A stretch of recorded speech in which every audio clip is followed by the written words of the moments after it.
Welcome. I'm Phyllis Meyer, a volunteer at the Isabella Stewart Gardner Museum.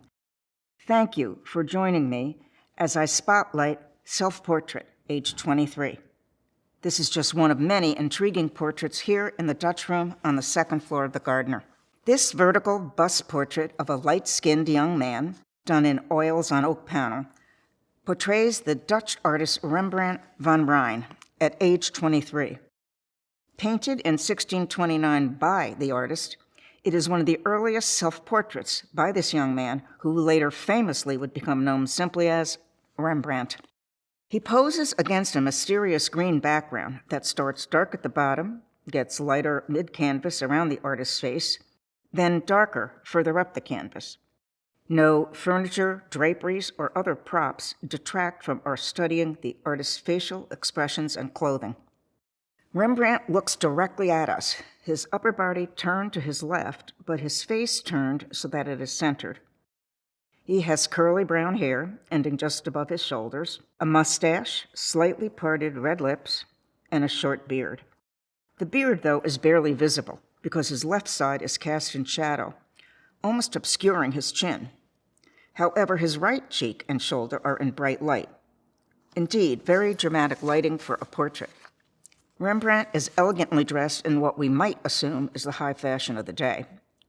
Apparently, though, the outfit he's wearing is not current fashion at all, but a costume from an earlier historical period. So, exactly how does Rembrandt dress for this early self-portrait? He wears a green, velvety beret-like hat with a downy feather that sticks up and curls to the right. A shiny gold chain circles the beret's brim.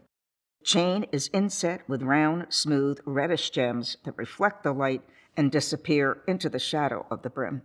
Rembrandt wears a heavy, green, velvety robe-like garment with padded shoulders and gleaming gold trim across the chest and at the shoulder. Around his neck, he wears a gauzy white collar and a silk scarf run through with shimmering gold threads. Did you notice how often I mention light and dark, or light and shadow, or point out the glint of a chain, gems, or golden threads, or the beard almost obscured by the shadow? Rembrandt was a master at this contrast of light and shadow called chiaroscuro.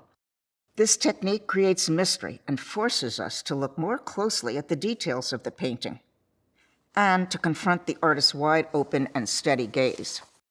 Why do you suppose a young artist does a self-portrait like this? Perhaps the simple answer is for practice. Using a mirror, there is and was no cheaper or more accessible model than oneself for facial features, postures, or mood. And interestingly, there was a market at this time for self-portraits of artists, successful and popular artists. But at age 23, Rembrandt is neither. He is not yet successful, he is not part of the larger art scene, and is unknown outside of Leiden, where he was born. He has yet to move to Amsterdam, perfect his skills, become known, make money, marry well, buy a big house, and become regarded as a genius of the visual arts, excelling not just in portraits, but other paintings as well as drawings and etchings. So, while not popular or successful, Rembrandt is clever. Thus, he paints himself as he wants prospective patrons to see him. That is, confident, self-assured, seriously intent, and supremely capable of producing all the drama, as well as the textures of fine fabrics and the sparkle of jewels a patron might desire when sitting for his own portrait, by Rembrandt, of course. The artist is marketing himself. Long after he needs to promote his talents, Rembrandt continues to make self-portraits that record his changing appearance, moods, and the stages of his life. During his 40-year career, he makes more selfies than any other artist in European history.